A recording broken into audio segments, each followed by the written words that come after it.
কোরবানি জবাই করার বিনিময়ে মাংস নেওয়া যাবে কি? জি না। কোরবানি জবাই করার পরিবর্তে জবাইকারীকে বা মাংস তৈরি করে যে ব্যক্তি দিবে তাকে এই মাংস তৈরি করে দেওয়ার পরিবর্তে বা জবাই করে দেওয়ার পরিবর্তে মাংস দেওয়া না জায়েজ। মাংস দেওয়া চলবে না। আপনার কোন কিতাবে আছে? ফতোয়ায়ে ফাইজুর রাসূল 2 খণ্ডে বিভক্ত, তার দ্বিতীয় খণ্ডে এই মশলাটি বর্ণিত হয়েছে। একাধিক কিতাবে বর্ণিত হয়েছে যে আপনি মাংস দিতে পাবেন না, তবে উত্তম হচ্ছে নিজের কুরবানি নিজে জবাই করা। যদি নিজের কুরবানি নিজে জবাই করতে না পারেন, কোনো আলিম, কোনো ইমাম, কোনো ব্যক্তিকে দিয়ে জবাই যদি করেন, তা আপনি সন্তুষ্ট হয়ে আপনার কোরবানি জবাই করে দিল, তার পরিবর্তে তাকে যদি 50 টাকা বা 100 টাকা যদি দেন, তা আপনার টাকাটাও দেওয়া জায়েজ, আর ওই জবাইকারী ব্যক্তির নেওয়াও জায়েজ। মশলাটা বুঝতে পারলেন? টাকা দেওয়াও জায়েজ আর নেওয়াও জায়েজ। তাই বলে আপনি মাংস দিতে পাবেন না। জবাই করার পরিবর্তে মাংস দেওয়া যাবে না। তবে হ্যাঁ, মসজিদের ইমাম আছে, আপনার সঙ্গে বন্ধুত্ব আছে, আপনার ইমাম, আপনি আত্মীয়র অংশ থেকে ইমামকে দিলেন, এটা দেওয়া যায়। আপনার 12 মাস আপনার মসজিদে ইমাম থাকছে, বেচারাটা বকরা ঈদের দিনও আপনার কুরবানি জবাই করার জন্য মসজিদে আছে, তো খাসির মাংস হোক, গরুর মাংস হোক, 3 ভাগে বিভক্ত করে 2 ভাগ বিতরণ করতে হয়, 1 ভাগ বাড়িতে রাখতে হয় ছেলে মেয়েদের জন্য। তো আত্মীয় স্বজনের ভাগ থেকে, অংশ থেকে আপনি ইমামকে ইমাম হিসাবে বা বন্ধু হিসাবে আপনি দিতে পারেন। এ দেওয়াটা জায়েজ আর ওর নেওয়াটাও জায়েজ, কিন্তু জবাই করার পরিবর্তে মাংস দেওয়া জায়েজ নয়। তবে যদি কোনো ব্যক্তি বলে যে আপনার কুরবানিটা জবাই করে দিব, আমি 100 টাকা আপনাকে দিতে হবে, তা আপনি 100 টাকা দিয়ে কুরবানিটা জবাই করে নিলেন, আপনার কুরবানি জবাই হয়ে গেল, কিন্তু এই জবাইকারী ব্যক্তি যে সওয়াবটা পেত সেই সওয়াবটা পেল না। কেন? চাওয়ার কারণে। চাওয়ার কারণে সওয়াবটা পেল না। আর যদি না চাই আর বিনা চাওয়াতে আপনার কুরবানিটা জবাই করে দিল, সন্তুষ্ট হয়ে 100 কেন 500 টাকা যদি দেন ইমাম সাহেবকে, তো আপনার দেওয়াও জায়েজ আর ওর নেওয়াও জায়েজ। বিরাদার আল ইসলাম ও সওয়াব পাবে। মশলা বুঝতে পারলেন? বিরাদার আল ইসলাম, জুমার দিন খুতবার আজানের উত্তর প্রকাশ্য দিতে পাবে কি? জি না। জুমার দিন দ্বিতীয় আজানের উত্তর কোনো মুক্তাদি দিতে পাবে না, আপনাকে চুপ থাকতে হবে। ইমাম যখন মিম্বারে বসে যাবে আর দ্বিতীয় আজান শুরু হবে, কথাবার্তা, নামাজ, সালাম কালাম সমস্ত কিছু মুক্তাদি বন্ধ করে দিবে। আর যখন নবী পাকের নাম নিবে তখন মনে মনে নবীর উপরে দারুদ শরীফ পড়বেন, দরুদ ও সালাম পড়বেন মনে মনে, মুখে উচ্চারণ করে নয়। আর আজানের উত্তর দেওয়া আপনার নিষেধ। ফাতোয়ায়ে রাজাবিয়া 12 খণ্ডে বিভক্ত, তার 3য় খণ্ডের মধ্যে এই মশলাটা আপনার লেখা আছে। কতটা ধন সম্পদ থাকলে তার উপরে কুরবানি ওয়াজিব হবে? ব্রাদারান ইসলাম, যদি তার সম্পদ 52.5 তোলা চাঁদির মূল্য, অর্থাৎ 56 ভরি চাঁদির মূল্য যদি তার স্টক থাকে, বা ওই মূল্যের কোন সম্পদ যদি তার স্টক থাকে, তবে সেই ব্যক্তির উপরে কুরবানি করা ওয়াজিব, ওকে কুরবানি করতে হবে। কবরে আজান দেওয়া যাবে কি? জি হ্যাঁ, মৃত ব্যক্তিকে দাফন করার পর কবরে আজান দেওয়া জায়েজ, মুস্তাহাব ও মুস্তাহাসান। কোন কিতাবে আছে? ফতোয়ায়ে শামীতে লেখা আছে। ফতোয়ায়ে শামী 12 খণ্ডে বিভক্ত, হানাফি মাযহাবের নির্ভরযোগ্য কিতাব। সেই কিতাবের 2য় খণ্ডের 50 পৃষ্ঠাতে লেখা আছে যে মৃত ব্যক্তিকে দাফন করার পর কবরে আজান দেওয়া মুস্তাহাব, মুস্তাহাসান। ফসলের ওসুর কতটা পরিমাণে দিতে হবে, আর যদি কেউ না দেয় তাহলে তার গুনাহ হবে কি? জি হ্যাঁ, ফসলের যদি ওসুর না দেয় তবে গুনাহ হবে। ওসুর দেওয়া ওয়াজিব। এই জমিতে যে ফসল উৎপন্ন হবে, যদি সেচ, সার, বীজ দিয়ে হয় ফসল, তবে মনে 2 কিলো করে দিতে হবে। 1 মনে 2 কিলো করে আপনাকে অসুর বের করে দিতে হবে। যদি না বের করেন তো আপনার মালটা নাপাক হয়ে থাকবে আর আপনার পাপ হবে। আর যদি বিনা সেচে, বিনা সারে, বিনা পানি, আপনার বিষে যদি কোনো ফসল যদি হয় আকাশের পানিতে, তবে সেই ফসলের ওষুধ দিতে হবে মুনে 4 কিলো করে। কত বললাম? 1 মুনে 4 কিলো। আর সেচ সার বীজ দিয়ে তৈরি করেন যদি ফসল, তবে 1 মুনে কয় কেজি? 2 কেজি করে আপনাকে ওষুধ বের করে দিতে হবে। আচ্ছা, ফারাজি, দেওবন্দি, লামাজাবি, আহলে হাদিস এদের পিছনে নামাজ পড়া যাবে কি? দেওবন্দি, ওয়াহাবি, তাবলিগি বুঝেন, হাঁড়ি বহন করে বলে ডগরে ডগরে নগরে নগরে চিল্লা মেরে বেড়ায়। এই তাবলিগি, আহলে হাদিস, লামাজাবিদের পিছনে নামাজ পড়া হারাম। কোন ব্যক্তি ভুলবশত যদি পড়ে নেয়, তবে ওই নামাজকে পুনরায় পড়া হলো অজীব। ওই নামাজটাকে পুনরায় পড়তে হবে।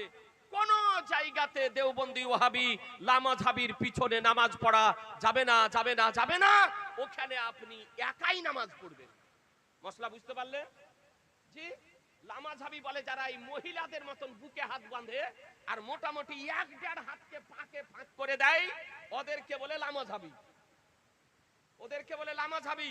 তো এই দেওবন্দি এরা মিলাদ কিয়ামের বিরোধিতা করে, নবীর ইলমে গায়বকে অস্বীকার করে, নবীকে হাজির নাজির হওয়ার অস্বীকার করে, নবীকে মৃত বলে, নবীকে আমাদের মতন মানুষ বলে, নবীর নাম শুনে চোখে চুমা দেওয়াকে বেদাত বলে।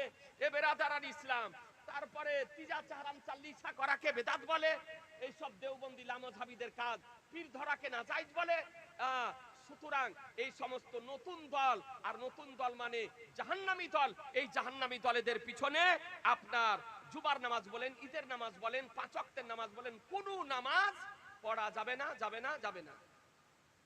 একজন মুসলমানের জন্য পীরের হাতে বায়াত গ্রহণ করা কি জরুরি?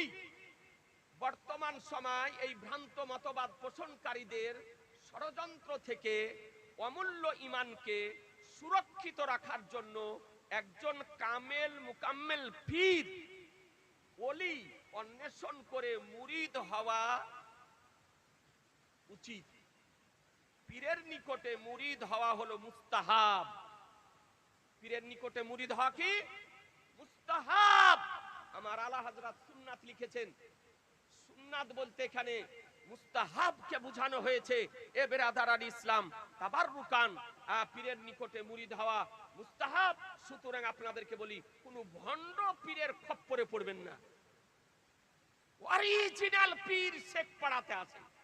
পীরে তরিকাত, রাহবারে শরিয়াত, মুর্শিদে বারহাক, ওলিয়ে কামিল, জামালে মিল্লাত হুজুর জামাল রাজা খা মাদ্দাজিল্লাহুল আলী আছে। আপনারা খুব সাবধান, কারণ আসল আর নকল, আসলও যেখানে থাকবে সেখানে নকল বের হবে। তো নকল থেকে সাবধান, নকল থেকে সাবধান। পীর যদি হয় তার কথা হবে শরীয়ত মুতাবিক, তার কর্ম হবে শরীয়ত মুতাবিক, জবান যদি চলে শরীয়ত মুতাবিক, হাত যদি চলে শরীয়ত মুতাবিক, কদম যদি চলে শরীয়ত মুতাবিক, তার উঠা হবে শরীয়ত মুতাবিক, বসা হবে শরীয়ত মুতাবিক, জীবন যাপন করা হবে শরীয়ত মুতাবিক। এক কথায় তার সমস্ত কর্ম হবে শরীয়ত মুতাবিক। পীর যদি হয় মুসলমান, বুঝতে পারলেন? তাই আপনি যদি নিজে চিনতে না পারেন, সুন্নি জামাতের যারা বিজ্ঞ ওলামায়ে কেরামগণ আছেন তাদের সঙ্গে পরামর্শ করে আপনি মুরিদ হবেন। তাই বলে কারো তেল পড়া দেখা, পানি পড়া দেখা, ডিম পড়া দেখে, আপনি ওই ভূত তাড়ানো দেখে কারো খপ্পরে পড়ে যায় না। ব্রাদারান ইসলাম, গায়ের মুসলিম যদি কোনো হালাল পশু জবাই করে, তাহলে কি সেই পশুর মাংস কোনো মুসলমান খেতে পারবে? পশু হালাল করার জন্য মুসলমান হওয়া হচ্ছে শর্ত। মুসলমান হওয়া শর্ত, পুরুষ হোক অথবা মহিলা। কোন হালাল পশু কোন সুন্নি পুরুষ অথবা মহিলা যদি জবাই করে দেয়, তবে তার মাংস খাওয়া জায়েজ। আর যদি কোনো অমুসলিম জবাই করে দেয়, তবে সেই পশুর মাংস খাওয়া হারাম। মৃত পশুর মাংস খাওয়া আর বিধর্মীর হাতের জবাই করা হালাল পশুর মাংস খাওয়া সমান। মশলা বুঝতে পারলেন? বিধর্মী যদি হালাল পশু গরু বা মুরগি বা ছাগল জবাই যদি করে দেয়, তো ওই পশুর মাংস খাওয়া যাবে না। মৃত পশুর মাংস খাওয়া আর এই পশুর মাংস খাওয়ার সমান। ব্রাদারান ইসলাম, এরকম দেওবন্দি ওয়াহাবি তাবলিগি জামাতি লামাযহাবিদের হাতেরও জবাইকৃত পশুর মাংস খাওয়া যাবে না। তাদের হাতেরও জবাইকৃত পশুর মাংস খাওয়া শরীয়তে নিষেধ। মুসলমান হওয়া শর্ত। সুন্নি মুসলমান যদি জবাই করে, ফাতোয়ায়ে আলমগীরিতে লেখা আছে, কোন মহিলা যদি মুরগি জবাই করে দেয় বা ছাগল জবাই করে দেয়, তবে জায়েজ আছে মুসলমান। বুঝতে পারলেন মশলা? পুরুষও জবাই করলে কোনো অসুবিধা নাই, মহিলাতে যদি জবাই করে দেয় তাও কোনো অসুবিধা নেই। আচ্ছা, কুরবানির মাংস কোন গায়ের মুসলিমকে দেওয়া যাবে কি? জি না। ভারতবর্ষের সমস্ত ফোকাহে কেরামগণ বলেছেন কোরবানির মাংস কোনো বিধর্মীকে দেওয়া জায়েজ নয়। বিধর্মী দেওয়াকে না জায়েজ। নাপিত বলেন, মেথর বলেন, মুচি বলেন, সাঁওতাল বলেন, যে কোনো, কারণ এটা ধর্মীয় বিষয়, এটা ধর্মের সঙ্গে জড়িত, এটা একটা পবিত্র মাংস, কোরবানির মাংস। এর জন্য ফোকাহে কেরামগণ বলেছেন যে কোনো বিধর্মীকে কোরবানির মাংস আপনার দেওয়া যাবে না। চেনের ঘড়ি, আংটি, হাতা জামা পরে নামাজ পড়া হবে কি? চেনের ঘড়ি পরিধান করে নামাজ পড়া মাকরু তাহরিমি। কেউ যদি চেনওয়ালা ঘড়ি হাতে বেঁধে নামাজ যদি পড়ে, তো ওই নামাজটাকে আবার পুনরায় আদায় করতে হবে, আপনার ঘুরিয়ে পড়তে হবে। চেনওয়ালা ঘড়ি বাঁধা মাকরু তাহরিমি। চেনওয়ালা ঘড়ি বাঁধা যাবে না। ফিতা, আপনার বেল্ট আপনাকে ঘড়িতে ব্যবহার করতে হবে, চেন ব্যবহার করা যাবে না। আংটি, চাঁদির আংটি আপনি একটা ব্যবহার করতে পাবেন, 4.5 মাস আর কম একটা চাঁদির আংটি, চাঁদির অঙ্গরি, আপনার পাথর বসিয়ে হোক বা বিনা পাথরের হোক, আপনি একটি মাত্র চাঁদির অঙ্গরি ব্যবহার করতে পাবেন। তাছাড়া সোনার অঙ্গরি ব্যবহার করা হারাম। শ্বশুরের দেওয়া হোক, শাশুড়ির দেওয়া হোক, শালির দেওয়া হোক, শাড়ুর দেওয়া হোক, যারই দেওয়া হোক না কেন, নিজেরই কিনা হোক, হার ব্যবহার করা, আংটি সোনার ব্যবহার করা সব হারাম। লোহা তামা পিতলেরও আংটি ব্যবহার করা আপনার হারাম। কেবলমাত্র পুরুষগণ একটা চাঁদির আংটি পাথর বসিয়ে বা বিনা পাথরে ব্যবহার করতে পাবেন, 4.5 মাস আর কম। আর মা বোনেরা সোনা চাঁদির অলংকার যত ওদের ইচ্ছা, যত পারবে ব্যবহার করতে পারে, কোনো আপত্তি নাই। সোনার চাঁদি, তাই বলে লোহা তামা পিতল পাবে না। সিটি গোল্ডের চুড়ি পরিধান করতে পাবে না। কোনো মা বোনের হাতে যদি থাকে খুলে ফেলিয়ে দেন, যতক্ষণ পরে থাকবেন পাপ হবে। লোহা তামার চুড়ি পরিধান করে থাকলে পাপ হবে। লোহা তামা পিতলের সিটি গোল্ডের চুড়ি পরিধান করে নামাজ পড়লে নামাজ মাকরু তাহরিমি হবে। ওই নামাজকে আবার পুনরায় ফিরিয়ে পড়তে হবে। হ্যাঁ, প্লাস্টিকের চুড়ি অথবা প্লাস্টিকের পলা আপনি পরিধান করতে পাবেন, কাঁচের চুড়ি বা কাঁচের পলা পরিধান করতে পাবেন। আর সোনা চাঁদির হার বলেন, কানে বলেন, নাকে বলেন, কোমরে বলেন, হাতে বলেন, পায়ে বলেন, মায়া বোনেরা ব্যবহার করতে পাবে সোনা আর চাঁদি। তো মায়েরা সোনার অলংকার তৈরি করে আলমারিতে ভরে রাখে, কবে কার বাড়িতে অনুষ্ঠান হবে সেই দিনটা পরিধান করে যাবে। আর যদি মৌত হয়ে যায় তোর আলমারিতে ভরা থাকবে, তো মা বোনদেরকে বলবো আলমারিতে ভরে না রেখে তৈরি করা যদি থাকে বাড়িতে পরিধান করেন স্বামীর সামনে। জি ব্রাদারান ইসলাম, মিজানুর রহমান আজহারি, আমির হামজা, জাকির নায়েক, আব্দুর রাজ্জাক, এদের ওয়াজ শোনা যাবে কি? এদের নামগুলি নজু অবস্থাতে নিতেই আপনার ইচ্ছা করে না। এসব বাংলাদেশি চিটার, এই যে নামগুলো দেখলেন বাংলাদেশি, মিজানুর রহমান আজহারি, আমির হামজা তো এখন জেলে, আব্দুর রাজ্জাক, এসব হচ্ছে পাকা গলগলা ওয়াহাবি গায়ের মুকাল্লিদ। আপনার এরা হলো আহলে হাদিস লামাযহাবি গায়ের মুকাল্লিদ। এই ডাক্তার জাকির নায়েক, আমির হামজা, মিজানুর রহমান, আব্দুর রাজ্জাক, এরা হলো ওয়াহাবি। আর এদের ওয়াজ আমাদের সুন্নিদের জন্য শোনা হলো হারাম। আমাদের সুন্নিদের জন্য শোনা হলো হারাম, কারণ এদের ওয়াজ যদি শুনেন আপনার ঈমান নষ্ট হয়ে যাবে। এই আব্দুর রাজ্জাক বিন ইউসুফ বলেছে যে আমি 6 মাস ধরে কালেমা খুঁজে খুঁজে পেলাম না, লা ইলাহা ইল্লাল্লাহ। তারপরে বলেছে যে আল্লাহর নামের পার্শ্বে নবীর নাম লেখা যাবে না। তারপরে বলেছে যে কচ্ছপ খাওয়া জায়েজ, কোচা খাওয়া জায়েজ, ঝিনুক খাওয়া জায়েজ, শামুক খাওয়া জায়েজ। এসব হচ্ছে ঝিনুক শামুক খাওয়ার জাত।